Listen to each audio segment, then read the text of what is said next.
Hola, soy Betty Gaidú, vivo en Venado Tuerto, Santa Fe, Argentina. Te doy la bienvenida a Vidas Reseteadas por Jesús, un espacio creado para compartir experiencias de personas que gracias al amor de Dios pudieron reconstruir sus vidas. Si te interesa nuestro contenido, danos un me gusta, suscríbete y haz clic en la campanita. Deja tus comentarios en los videos para enriquecer esta propuesta o también podés comunicarte por Facebook o por WhatsApp. En el video de hoy vamos a hacerle algunas preguntas difíciles, pero creemos que interesantes, al pastor Daniel Gaidú. Ya muchos lo conocen a través de los tips que comenzó a grabar todos los días al poco tiempo de iniciada la cuarentena, ya por el 2020. Y todavía los comparte diariamente. Esta será la primera parte de un Zoom que hicimos con Daniel hace un rato, a quien agradecemos mucho su tiempo y también la excelente predisposición para responder las preguntas.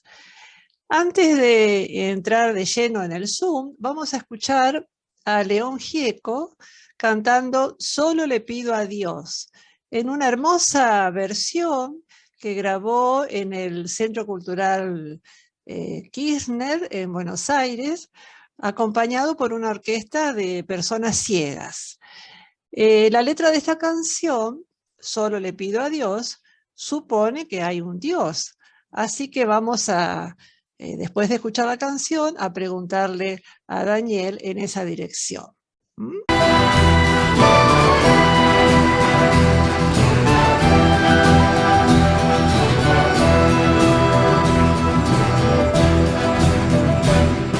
Solo le pido a Dios que el dolor no me sea indiferente, que la reseca muerte no me encuentre así hoy solo sin haber hecho lo suficiente. Solo le pido a Dios que lo injusto no me sea indiferente, que no me abofete en la otra mejilla, después de que una garra me arañó esta suerte.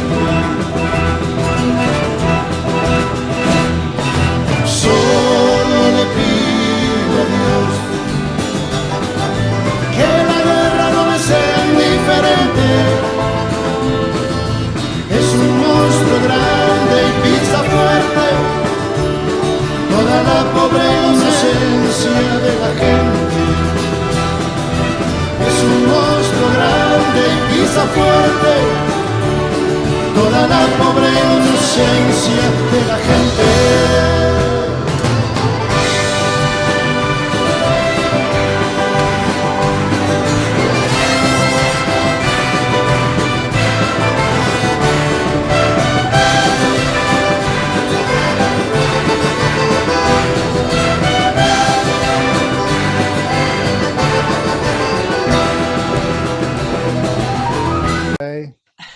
Hola Daniel, ¿cómo estás? Bien, estoy muy bien por acá. ¿Cómo está Carlos Paz? Hoy está hermoso, esos días se mueve un poquito el aire, ha llovido mucho, así que está todo verde, el lago lleno. Ajá. Estamos bien, ese es de los días lindos, no de pleno calor, aunque está haciendo como 30 grados acá, ¿Ah, sí? pero hermoso, está hermoso, Bien, sí, hermoso. bien. Bueno, me alegro. Acá en Venado Tuerto también. Está muy lindo, muy lindo. Me alegro. Daniel, bueno, bienvenido al canal Vidas Reseteadas por Jesús. Queremos hacerte algunas preguntas Mm. que nos hacen a nosotros, amigos o conocidos. Y bueno, queremos preguntarle al pastor, que es el que sabe. La primera pregunta que te haríamos sería, ¿cómo sabemos que Dios existe? Eh, ¿Cuántos dioses hay? ¿Cómo sabemos cuál es el Dios verdadero? Si es que hay varios. En fin, que vos nos trates de definirnos, de explicarnos cómo puedo yo saber que Dios existe. Bien. Una cosa que me parece que uno debería decir para ser fiel al espíritu que está en la Biblia es que el Dios del que vamos a estar hablando es el Dios que está mostrado en la Biblia y no un concepto vago de Dios, porque si uno sigue lo que está en la Biblia, se va a dar cuenta que Dios realmente hay un solo ser en el universo que es Dios. Ajá. Es tan importante esa idea, ese concepto, que el propio Señor Jesús, cuando era chiquito, y los judíos lo hacen hasta el día de hoy, no menos de 3 veces por día, repiten, aunque sea mínimamente, la frase, oye Israel, Jehová nuestro Dios, Jehová uno es.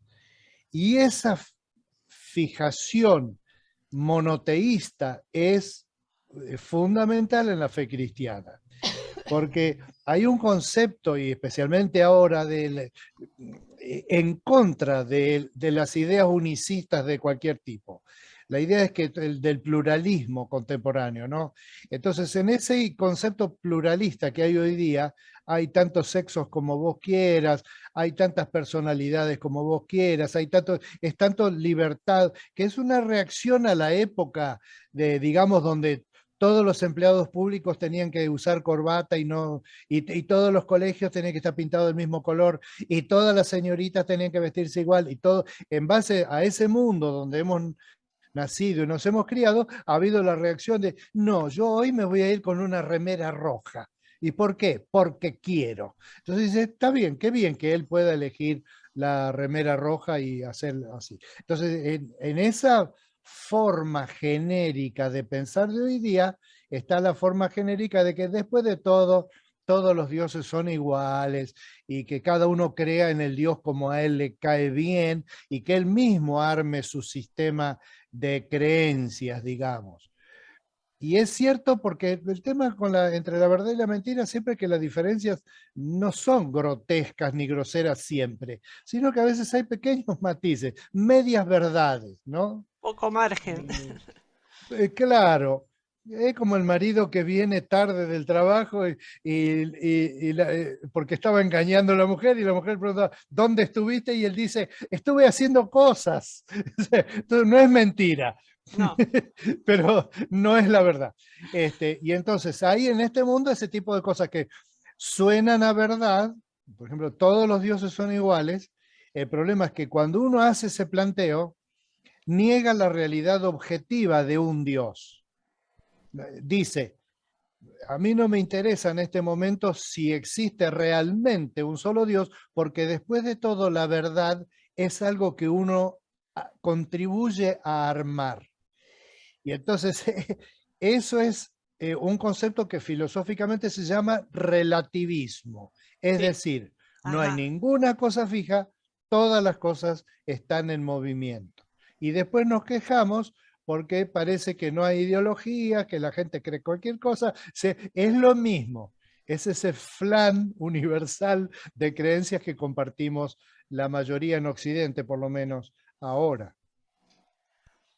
Pero vos me estás hablando desde un Dios de los cristianos, pero yo te digo en general, la gente que no es cristiana o que no ha tenido una formación cristiana, que no ha vivido en un país donde lo han llevado a una iglesia cristiana, ¿qué concepción tiene de Dios? ¿O cómo puede saber que Dios existe? No sé si soy clara en la pregunta. Espero, ¿Cómo alguien que nació, no sé, un musulmán, para él Dios no es nuestro Dios, Jehová, es otro Dios? sí, lo que yo quería marcar antes fue que hay una premisa básica, es que en realidad existe, tiene existencia real, un solo Dios. Ahora, hay muchas imágenes de Dios, es decir, el concepto de Dios, la idea del ser superior, como decían los griegos, el motor inmóvil, Eso, el ahí vamos. creador Sí, increado. Eso, los indios Sioux lo llamarían el gran Manitú. ajá. y los judíos le llamaron Yahweh. Ajá. Y nosotros le decimos Dios porque es lo más parecido a Theos en griego cuando se tradujeron las Biblias del griego al latín y después al castellano. Entonces el tema de el nombre que le damos tienen una importancia relativa porque es la designación. Vos sos docente y sabés que una cosa es el objeto en sí y otra cosa es la designación. Por ejemplo, hay una silla y entonces el concepto silla es elemento que sirve para sentarse con respaldo, porque si Sí, no sería un banquito o taburete. Y sí. si yo digo, esa es la silla de mamá, entonces la silla de mamá es el nombre que yo le doy a la silla esa, A pero una me estoy silla concreta. refiriendo al mismo objeto, al Sí, mismo objeto. ajá. Entonces, las imágenes de Dios, que es un tema interesante de ver, es porque como hay un solo Dios y hubo una sola creación, Ujú. esa creación, el relato de la creación, fue pasando de generación en generación por quizás cientos de miles de años. Y entonces cuando llegó la versión que nosotros tenemos, digamos que llegó al escrito, unos 2000 años antes de Cristo o un poco más, con la escritura que divide la arqueología de la época, digamos, anterior a cualquier cultura humana y el nacimiento de la escritura como una forma de preservar a través del tiempo, una fotografía verbal, digamos, de las cosas que pasan, eso es lo que marca esta diferencia de nombres y todo, y de deformaciones del concepto. Ahora, si vos me decís cómo, porque está en tu pregunta que me hiciste recién, ¿cómo apropia una persona la Claro. imagen de Dios? Ujú. Bueno, la imagen de Dios puede ser una imagen desenfocada y borrosa y aún una imagen que niega la esencia o la naturaleza propia de Dios. Es posible. Ajá. Todas nuestras imágenes son así. La imagen que yo tengo de mi papá, por ejemplo, que ya murió, que era tío tuyo de paso, la imagen que yo tengo de ese Gaidú es una imagen idealizada. Es decir, yo no tengo un holograma que se mueve, que piensa y razona como él, tengo los recuerdos de cómo era él Claro. cuando vivía, y entonces la imagen mía de papá, a lo que voy es, todas nuestras imágenes son borrosas. En la Biblia está con un concepto del apóstol Pablo que dice que ahora vemos, dice él, refiriéndose justamente a esta idea de si yo veo a Dios o qué estoy viendo.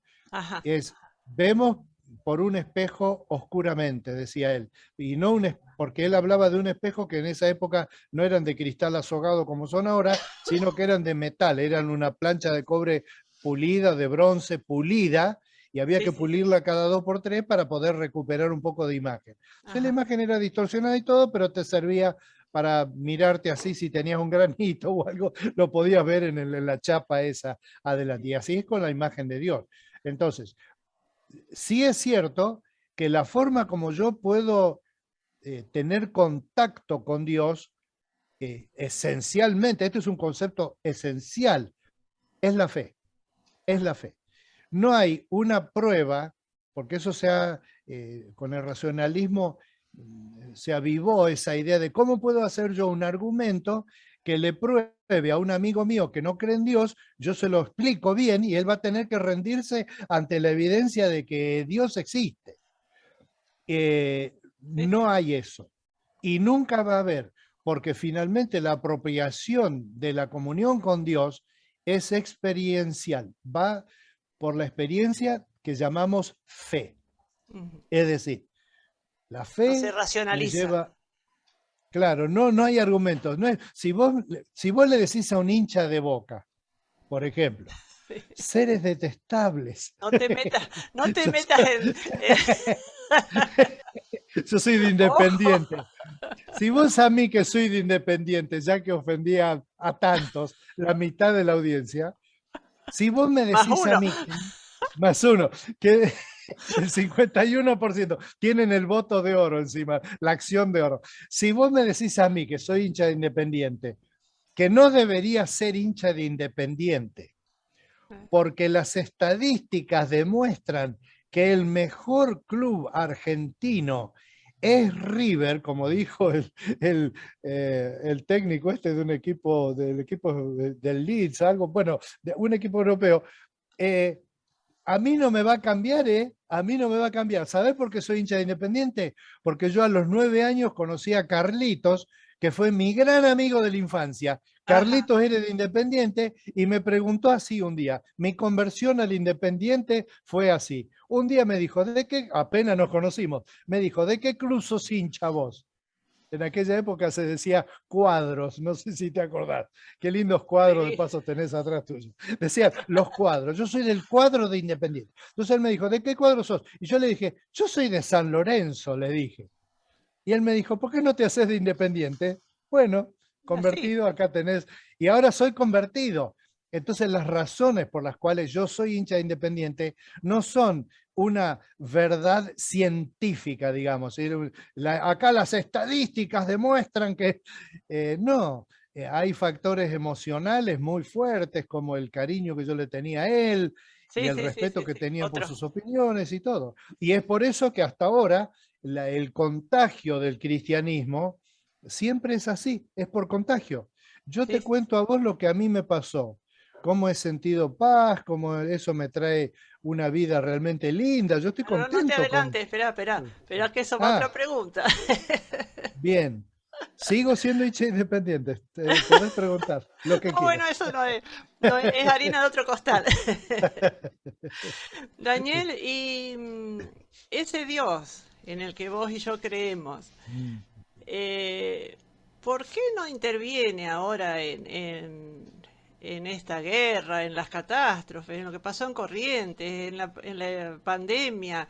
¿Qué hace Dios? Por qué no hace nada frente a toda esta situación de la persona, de las personas, del mundo, de la tierra?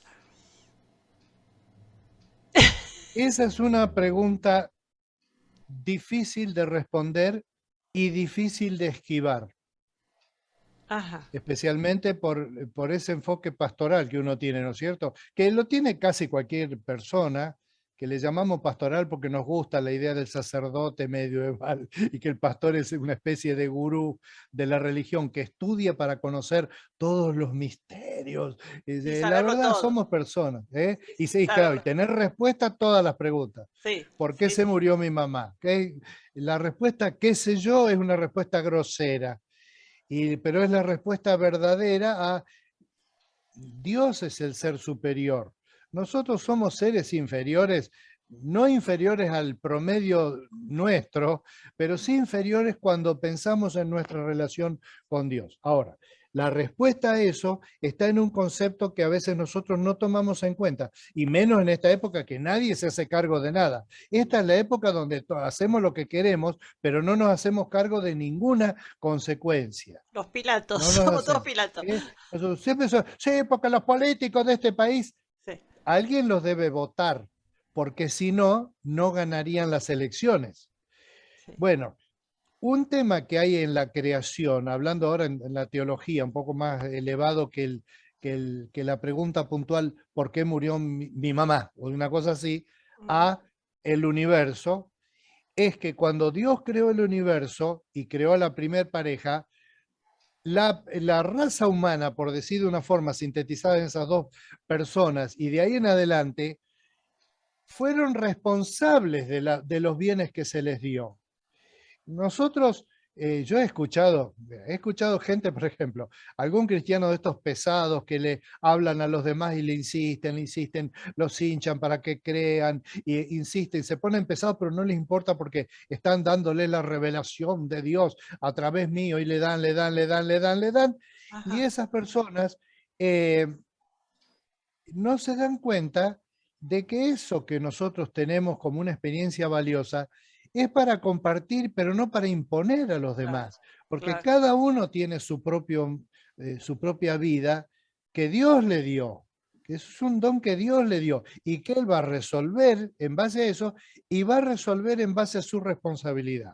Ujú. Yo te digo, aún en el ambiente evangélico hay gente que resiste esta forma que yo tengo de creer, y es que cada individuo cada persona del mundo, que incluye a todos que vos decís, y los musulmanes o los que chinos de la no sé qué, yo creo firmemente que todas las personas van a ser juzgadas por Dios en su contexto personal.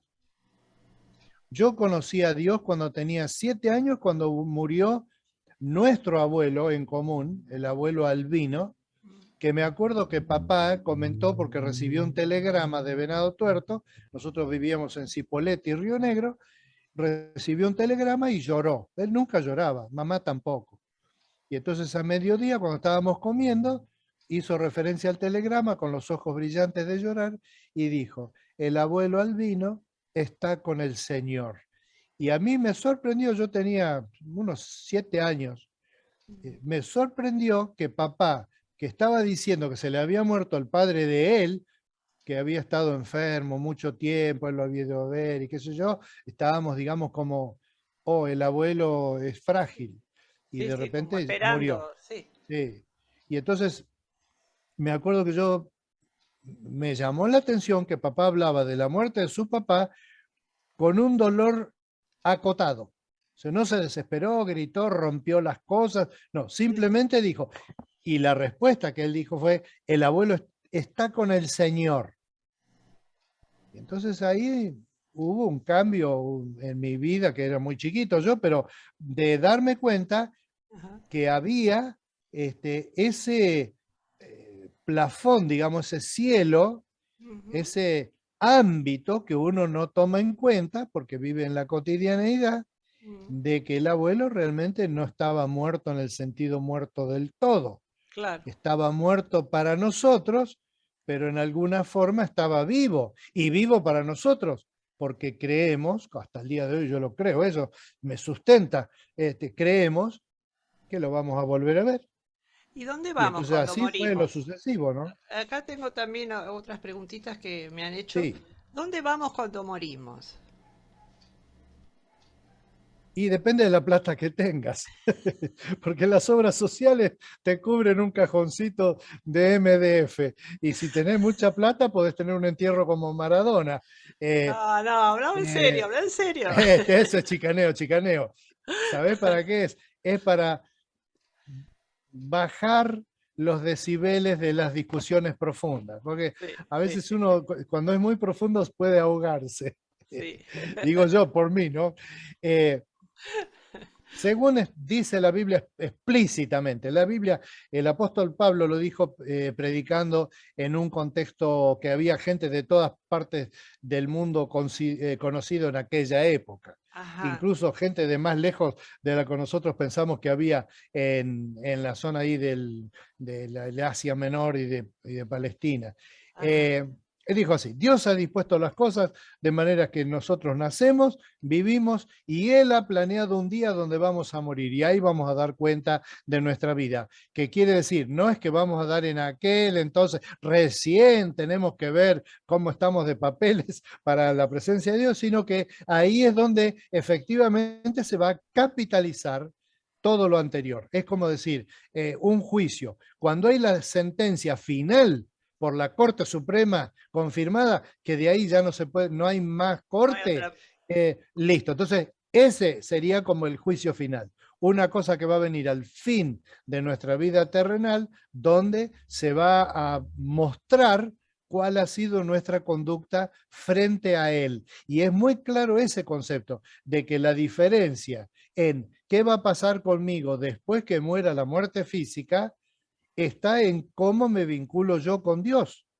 ¿Cómo me vinculo yo con Dios? Porque Él va a juzgar si sistemáticamente mis respuestas de vida fueron en contra de lo que Él me sugería o a favor de Él, y lo estuve, como diría en Aceptarlo, un claro. lenguaje hebresco, claro, de dejarse llevar por Él, de hacerle caso, de tomarlo en cuenta, que eso finalmente, el pecado es eso, es desobedecer a Dios No o importarte. obedecerlo. Eh, Sí, sí, sí. es algo elemental, digamos, esa forma de ver la vida, digamos, suena como muy esquemático, muy elemental, pero es la verdad, es así. Dios dice en la Biblia, en todas partes dice esto de la respuesta en vida, de las cosas que Dios nos propone, a todos. Vos fijate, decía un profesor en el seminario, me parece importante gastar otro minutito en esto. Él decía, fíjense, nos decía, que todas las poblaciones del mundo, aún esos que llamamos tribus primitivas o gente remota, tienen un concepto ético. Tienen la idea de que hay algunas cosas que están bien y hay que hacerlas, y hay cosas que están mal y no hay que hacerlas. Alguno de ellos tiene algunas cosas que vos decís, bueno, pero estos creen que está bien matar a los enemigos degollándolos. Bueno, es cierto, pero fíjate que tienen un concepto de que hay cosas que hacer y cosas que no hacer, el famoso concepto ético. Quizá en puntualizar algunas cosas hay variedad. En general, no matar, por ejemplo, no matar gratuitamente, está en todas las culturas, que está mal, que no simplemente ya voy a matar a alguien, Sí, y sí, sí. todo en cualquier cultura dirían, no, ¿cómo va a ser una cosa así? Ujú.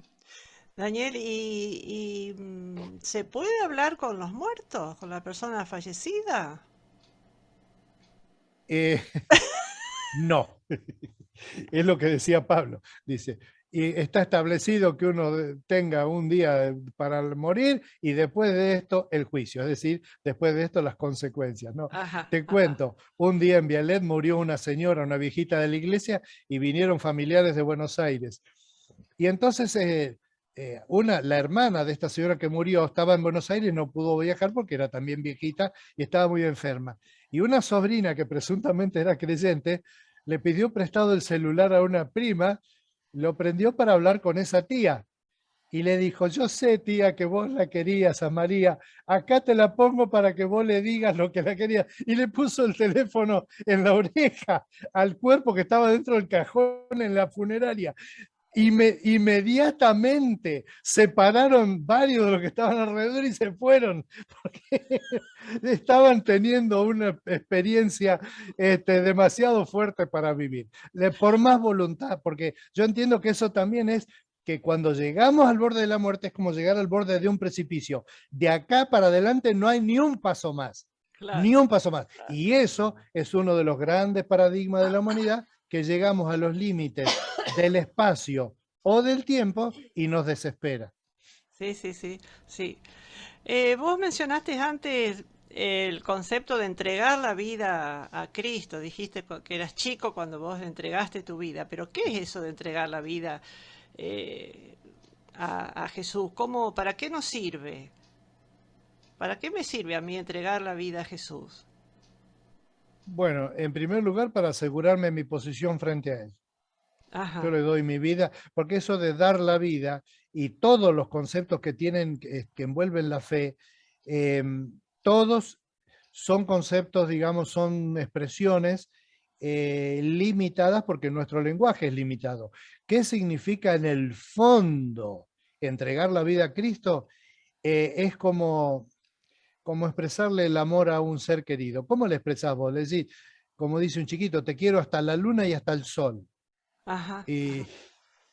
eso vos podés ver eso desde un punto de vista cientificista, decís, bueno, lo que dijo esta criatura no se corresponde con la realidad astronómica.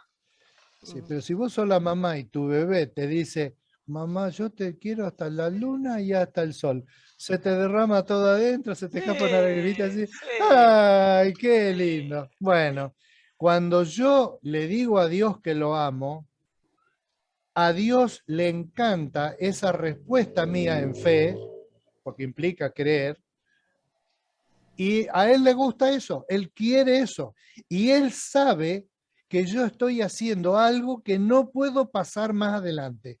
Yo no puedo expresar completamente. Siempre, vos probá en tu propia vida, pero yo pruebo también. Uno prueba de decirle a Dios cuánto lo ama y le dice, Señor, vos sabés que yo te amo, sos lo más grande que hay en mi vida, te doy gracias porque perdonás las macanas que yo hago, te doy gracias porque tenemos la Biblia que está llena de promesas, una más linda que la otra, y vos abundás en palabras, y Ajá. le decís y cambiás, usás metáforas, yo te amo como un hijo ama al padre, y yo tengo confianza en vos como si estuviera firmándome sobre una roca, y en algún momento vos te das cuenta que ¿qué más vas a decir? Que llegás a un punto que...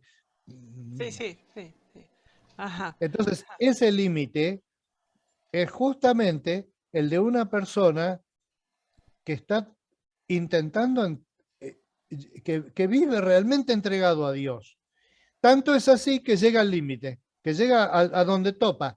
Ese límite es removido después de la muerte para tener comunión perfecta con Dios. Decía Pablo, ahora conocemos en parte, pero en aquel momento vamos a conocer como somos conocidos, porque este es un tema de la epistemología. Cuando nos miramos, yo ahora te estoy viendo por Zoom y vos me estás mirando por Zoom. Y hay otra gente que nos está mirando a nosotros y nosotros no la estamos mirando a ella. ¿Yo te estoy viendo a vos o estoy viendo tu cara? Como decimos, vemos caras, no corazones. Yo qué sé lo que está pasando por tu corazón. Quizás en este momento está diciendo, ¿en qué momento se me ocurrió invitar al pesado de mi primo? O en qué momento uno está pensando, che, qué linda que estás, Betty, me gusta ese contexto y me gusta que hables de las cosas espirituales que hacen falta tanto en este tiempo. Eso es más íntimo y hay atrás de eso muchos más niveles de intimidad. ¿Conocemos a las personas? No. ¿Puede existir la posibilidad de que dos personas se conocieran sin hablar? En la Tierra no, pero puede existir la posibilidad teórica de que dos personas puedan conocerse perfectamente, de punta a punta, sin resquicios de intimidad, aún sin estar en el mismo lugar. Y hay muchas cosas que son propias de este límite que tenemos ahora, que son dos, siempre: tiempo y espacio. Nosotros estamos esclavizados al tiempo y al espacio. Me gustaría estar con mi nieta en Buenos Aires. No puedo. Y si estuviera con ella, aún lo que vería sería cara y no corazón. Y así, bueno, es un tema filosófico el de la comunicación entre las personas, ¿no? Pero esto implica la comunicación con la persona de Dios. Y si Dios es espíritu, entonces ahí hay una ventaja, porque hay una de las dos partes en diálogo que está más cerca de la otra, y esa es la persona de Dios. Está mucho más cerca porque él no tiene esto de que tiene una historia jodida en lo psicológico y que tiene dificultades de entender y todo. Una de las dos partes, cuando yo oro, sabe todo, sabe íntimamente. Entonces, falta que mi parte sea perfeccionada para entonces poder tener una comunión perfecta con él. Pero yo sé que eso va a llegar con el tiempo. Y para decir verdad, no, me parece que a mí se me está acabando el tiempo. Tengo 70 ya. Todos estamos más cerca. Todos vamos en esa dirección. Daniel, y hemos cortado el Zoom abruptamente porque era muy extenso, así que los esperamos en el video número 14, en una segunda parte, donde seguiremos escuchando respuestas fáciles a preguntas difíciles. Los invito también a hacer preguntas a ustedes para que el pastor pueda responder en algún próximo video. Pueden comunicarse al WhatsApp del canal o al Facebook del canal, o también hacer comentarios en el propio video. Bueno, muchísimas gracias y muchísimas bendiciones. Hasta pronto. Chao.